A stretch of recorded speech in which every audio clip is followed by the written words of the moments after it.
Hello friends, alpana રસોડામાં તમારું સ્વાગત છે. આજે આપણે બનાવશું તીખા ગાંઠિયા. એ ચાની સાથે ખાવાની ખૂબ મજા આવે છે અને ઝડપથી બની જાય છે. તો ચાલો રેસીપી જોઈએ. તો તમે મારી ચેનલને સબસ્ક્રાઈબ કરજો, લાઈક કરજો અને શેર કરજો. તો આપણે આ ચણાનો લોટ, હિંગ, અજમું, લાલ મરચું, મીઠું અને સંચળ અને આ મોણ માટે તેલ. તો આટલા ઇન્ગ્રીડિયન્ટ્સથી આપણે લોટ બાંધશું.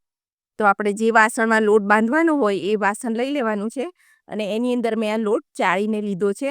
તમે બેસન હોય કે ઘરનો કોઈ પણ ચણાનો લોટ લઈ શકો છો. આની અંદર મેં મોટી 2 ચમચી લાલ મરચું લીધું છે. તીખાશ તમે તમારે પ્રમાણે કરી શકો છો, પણ આમાં ચડિયાતા મસાલા સારા લાગે છે. આમાં મેં અડધી ચમચી સંચળ પાવડર અને અડધી ચમચી મીઠું લીધું છે. ગાંઠિયામાં હિંગનો ટેસ્ટ સારો આવે છે, તો આ મેં સ્ટ્રોંગ હિંગ લીધી છે. 1 ચમચી અજમું છે, એને આપણે હાથેથી ક્રશ કરીને આમાં નાખશું. ગાંઠિયા પોચા થાય એટલા માટે આમાં મોણ સરખું નાખવાનું છે. તો 3 ચમચા આપણે આની અંદર મોણ નાખશું.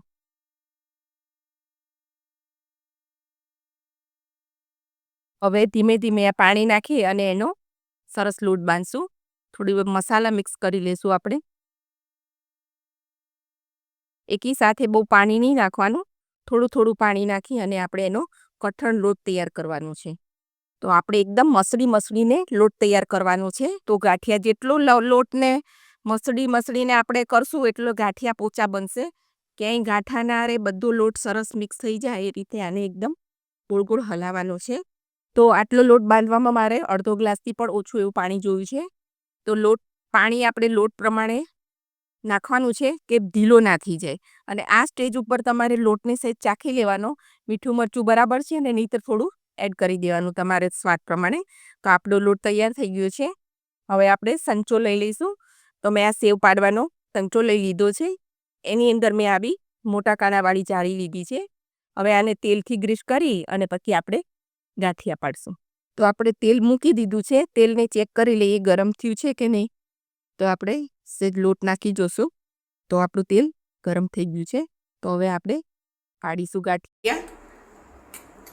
બહુ વધારે મોટું ગૂંચડું નહીં કરી નાખવાનું, માપનું જ લેવાનું છે, એટલે કે બધા ચડી જાય ગાંઠિયામાંથી. અને ગેસની ફ્લેમ જ્યારે ગાંઠિયા પાડીએ ત્યારે ફાસ્ટ રાખવાની, પછી થોડી ધીમી કરી નાખવાની છે. જેટલો લોટ ફીણાયો હશે એટલા ગાંઠિયા આપણા ફૂલી અને એકદમ પોચા થશે.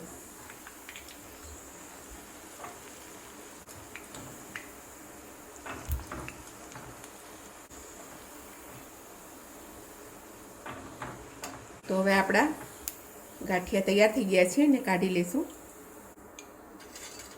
આ રીતે બધા જ ગાંઠિયા આપણે તૈયાર કરી લેશું.